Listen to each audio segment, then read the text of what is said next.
Lillian said that abstinence-only programs will stop unplanned pregnancies. That was right after Matt clearly stated in his cross-examination that it is impossible. The first negative rebuttal stated that abstinence-only programs have a very high acceptance rate. However, the majority of Americans support comprehensive sex education. Catherine Stranger Hall, Associate Professor at Franklin College of Arts and Sciences, Clause 1, October 2011, December 2012, page 8. Approximately 82% of a randomly selected national represented sample of U.S. adults aged 18 to 83 years old supported comprehensive programs that teach students about both abstinence and other methods of preventing pregnancy and sexually transmitted diseases. In contrast, abstinence-only education programs receive the lowest levels of support at 36% and the highest level of opposition at about 50%. To further Rod's statement in his rebuttal about the comprehensive sex education program and sexual activity, comprehensive sex education programs do not increase sexual activity. Barbara Lee, U.S. Representative for California's 9th Congressional District, written for the CQ Researcher, September 2005, December 2011, Volume 15, Issue 32. We know what works. A comprehensive approach to sex education that includes instruction on both abstinence and contraception. In fact, abstinence-only until marriage programs do not have a monopoly on helping young people abstain. Comprehensive sex education programs have been shown to postpone sex and improve contraception use when teens do have sex. And when detractors like to argue that these programs only serve to increase teen sex, the research has found the opposite. These programs do not increase sexual activity at all, nor do they result in more sexual partners.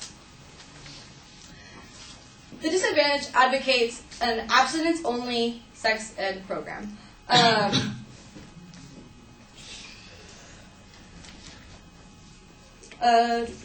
However, the sex ed programs fail to address the diverse population in the United States.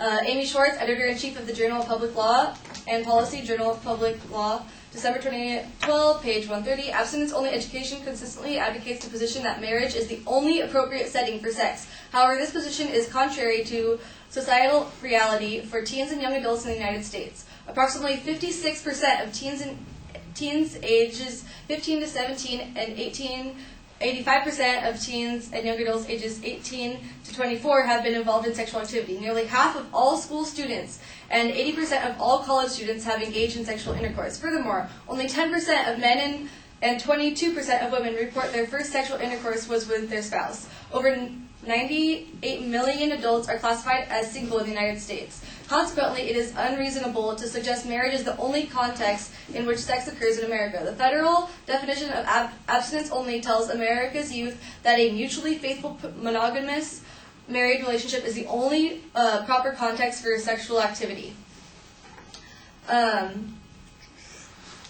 States that are wedded to this abstinence idea actually have the highest teen pregnancy rates.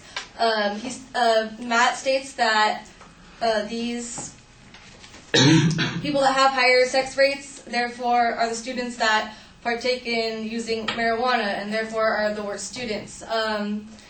If the states that have higher sex rates are the ones that have higher use of marijuana and have worse students, then the states that have abstinence programs are the ones that have these type of students. We need to give up on the goal of stopping kids from having sex and focus on educating them about it instead. Give them a round of applause.